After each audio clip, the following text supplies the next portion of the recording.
Bienvenue sur Travel Guys TV, la seule chaîne YouTube qui décrypte l'expérience voyageur. en français. Et donc tous les mois on se retrouvera pour une petite vidéo qui vous présentera 3 sujets. Le premier des 3 sujets, ça sera l'expérience du mois, une expérience récente qu'on a vécue et qui montrera les coulisses de l'expérience voyageur. Le deuxième sujet, ce sera le décryptage du mois. Le décryptage du mois où on verra un petit peu les coulisses et certaines questions que vous nous posez au travers des réseaux sociaux. Troisième sujet, ça sera la polémique du mois, un sujet sur lequel on ne sera pas d'accord, Bertrand ou moi. Parce que des fois ça arrive. Oui, rarement, mais quand même ça arrive, et donc on fera l'effort de vous dire pourquoi on n'est pas d'accord.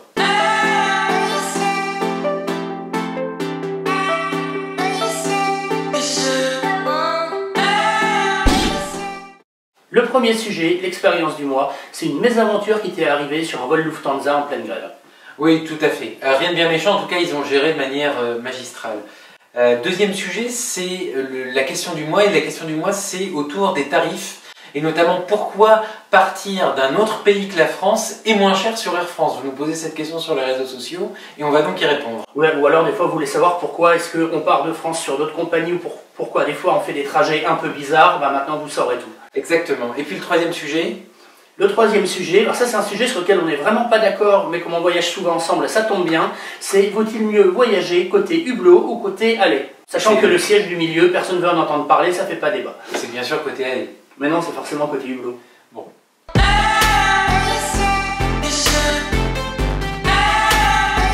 Contrairement à ce qu'on pense, il n'y a pas qu'Air France qui est en grève, les autres ont aussi la leur, et c'est le cas notamment chez Lufthansa, ça a été le cas en tout cas au mois d'octobre et au mois de novembre. Voilà, donc en novembre dernier, tu partais en voyage et tu t'es retrouvé coincé. Oui, alors je m'attendais à ce que mon vol soit annulé, puisque en réalité ils ont commencé à annuler les vols un certain nombre de jours avant, mais mes vols, eux, étaient maintenus. J'allais donc de Paris à Debrecen via Munich sur Lufthansa en classe éco. Donc tu vas à l'aéroport, à Charles de Gaulle, normalement? Oui, je vais à Charles de Gaulle normalement, je voyageais avec ma femme, on va au salon puisqu'on est tous les deux Star Alliance Gold, et puis l'heure du départ du premier avion approche. Et là, qu'est-ce qui se passe? Alors qu'est-ce qui se passe? L'avion est progressivement retardé, vous connaissez bien ces problèmes-là en tant que voyageur, 15 minutes, puis 30 minutes, puis 45 minutes, et le retard s'est accumulé sur le premier vol à 1 heure. Donc ta correspondance à Munich, d'ores et déjà, tu sais que c'est mort.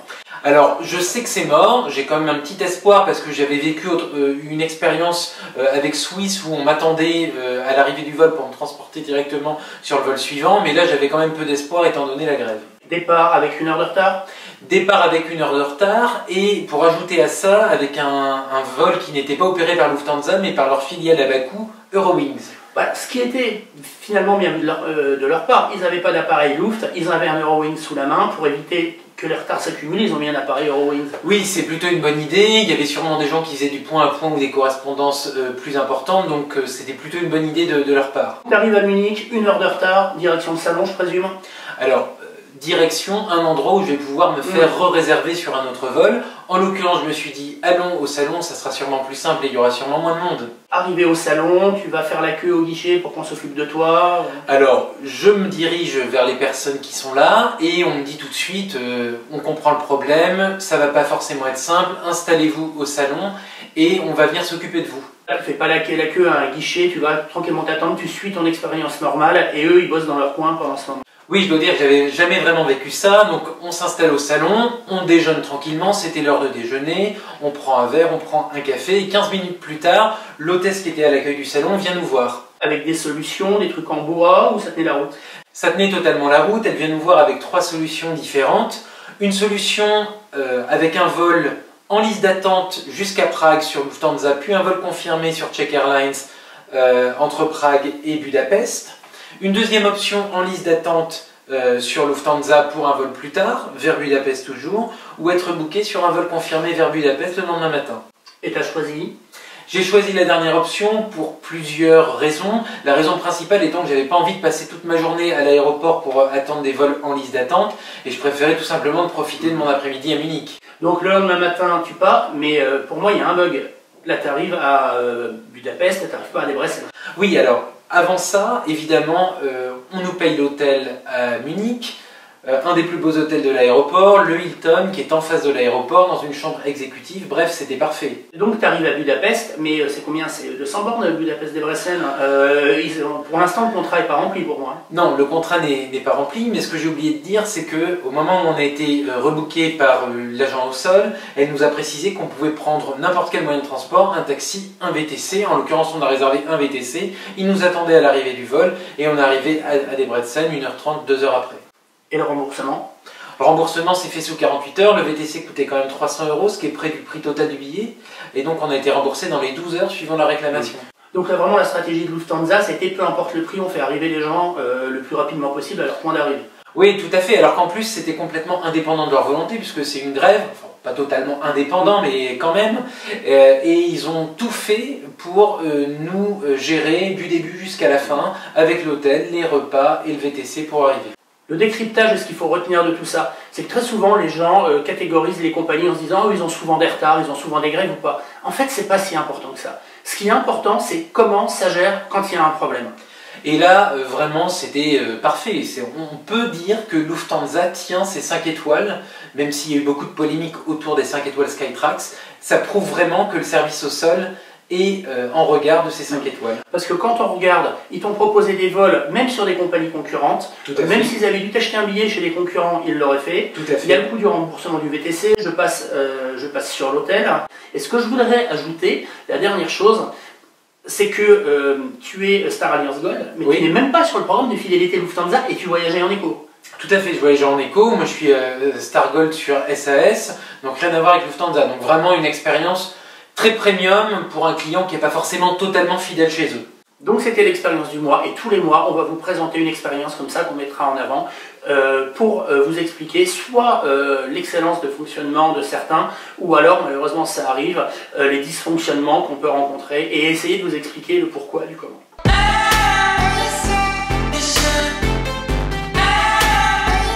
Deuxième sujet, passons désormais à la question du mois, une question qu'on nous pose très souvent sur les réseaux sociaux, à savoir pourquoi les billets Air France sont-ils moins chers au départ de l'étranger qu'au départ de France, Bertrand?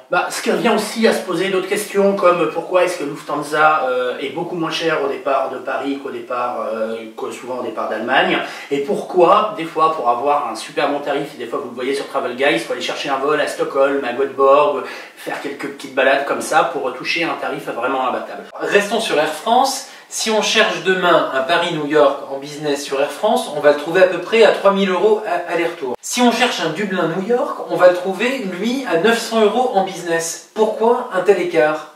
Tout simplement parce que le prix des billets n'est pas proportionnel à la distance, mais à la volonté qu'a une compagnie d'être plus ou moins performante et de remplir ses vols au départ de tel ou tel aéroport. Ok, mais tu imagines bien que, en réalité, sur le segment Paris-New York, on va prendre potentiellement le même vol. Ça veut dire que pour faire plus de distance, on va payer beaucoup moins cher. Mais ce qui est important, c'est l'aéroport de départ. Ce qui les intéresse, c'est d'aller faire leur marché à Dublin. Mais pourquoi Dublin est moins cher que Paris? Il y a des questions de marché, il y a des questions de concurrence. Il y a des villes où la concurrence est très forte, avec une compagnie locale qui propose pas beaucoup de destinations. Donc les compagnies étrangères, ils vont et essayent de faire leur marché et de siphonner le marché. Donc si je comprends bien, aujourd'hui c'est Dublin, mais demain c'est Budapest ou c'est une autre compagnie au départ d'Allemagne. Moi quand je fais mon monitoring, les meilleurs prix que je trouve, il y a du Dublin, il y a du Bruxelles, les pays du Nord c'est assez fantastique, les meilleurs prix que je trouve c'est au départ des Nordiques, mais vous avez aussi, voilà j'ai trouvé du Budapest, j'ai trouvé des vols au départ de la Croatie, et des fois avec des différences vraiment significatives qui justifient qu'on aille faire un petit détour. Ok, donc ça veut dire que moi, en tant que Français, je peux ou je ne peux pas en bénéficier de ces tarifs? Tu peux, mais il faut jouer le jeu jusqu'au bout. Si jamais tu trouves un Dublin, Paris-Tokyo par exemple, il faut aller le prendre à Dublin, ça c'est normal, mais après, tu reviens à Paris, mais tu t'arrêtes pas à Paris, il faut retourner jusqu'à Dublin. Mais donc tu penses que je suis obligé à la fin de faire le Paris-Dublin, je peux pas m'arrêter à Paris? Tu violes le contrat de transport qui te lie à la compagnie, qui dit que tous les segments doivent être volés dans l'ordre et dans leur intégralité. Donc à partir du moment où tu violes les conditions du contrat de transport, la compagnie peut te retarifer et dire « Ouh là là, si vous étiez parti de Paris, vous n'aurez pas payé 900, mais vous auriez payé 3 ou 4 000, et donc je vous refacture 3 000 euros. » C'est arrivé dernièrement avec un client Lufthansa. C'est toujours un peu en suspens devant les tribunaux, on ne sait pas jusqu'où les compagnies peuvent aller. Et puis dernière chose, tu peux te faire exclure du programme de fidélité. Merci Bertrand pour ces explications. En tout cas, vous comprendrez que sur Travel Guys, on ne vous conseille pas d'abandonner certains segments de vos billets. Vous violez le contrat de transport, vous pouvez vous faire exclure du programme de fidélité. Il y a des exemples récents. Cherchez, on en a parlé sur Travel Guys. En tout cas, foncez-y, partez de l'étranger, mais revenez-y.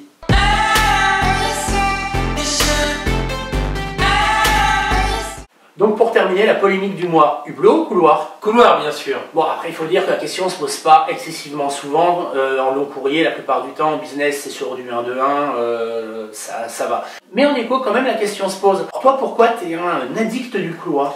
Pourquoi je suis un addict du couloir? Alors il s'avère que, petit problème personnel, j'ai une petite vessie. Et donc je dois très souvent me lever pour aller aux toilettes. Et j'avoue que j'aime pas trop déranger mon voisin, l'enjamber, s'il dort, s'il ronfle. Je préfère être indépendant et pouvoir me lever quand je veux pour aller aux toilettes. Enfin, d'un autre côté, si ton voisin ronfle, que tu sois Hublot au couloir, ça ne changera rien. C'est pas faux. Il faut aussi dire quand même, hein, on est en Europe. En Europe, les hivers sont assez longs. Donc l'intérêt du hublot, c'est-à-dire de voir dehors, évidemment j'adore voir dehors, mais elle est assez limitée parce qu'en vol de nuit, finalement, on voit pas grand-chose dehors, donc on peut très bien rester en couloir. Moi je préfère le hublot parce que je peux m'appuyer sur le hublot pour dormir, c'est beaucoup plus confortable. Je comprends, mais moi je préfère le couloir parce que je peux allonger mes jambes dans l'allée. Elle fait comment Monique pour servir les cafés? De toute façon elle fonce dedans même si t'as pas tes jambes allongées. Toi on va t'enlever ta club 2000. Pour ce qu'elle vaut de toute façon, on la coupera peut-être? Un jour. Un jour. Voilà, c'était le premier numéro de Travel Guys TV. Merci à tous pour nous avoir regardés aujourd'hui. On attend vos commentaires, on attend vos suggestions et on attend notamment les questions et les décryptages, les choses auxquelles vous aimeriez qu'on réponde dans un prochain épisode. Merci à tous. Si vous avez aimé cette vidéo, évidemment, un petit pouce vers le haut en bas de cette vidéo. N'hésitez pas, comme le disait Bertrand, avec vos commentaires. Et n'oubliez pas, la meilleure façon de voler, c'est de vous abonner. Voilà, tous les liens vers nos réseaux sociaux en commentaire pour que vous puissiez nous suivre. Allez, bye bye. À bientôt.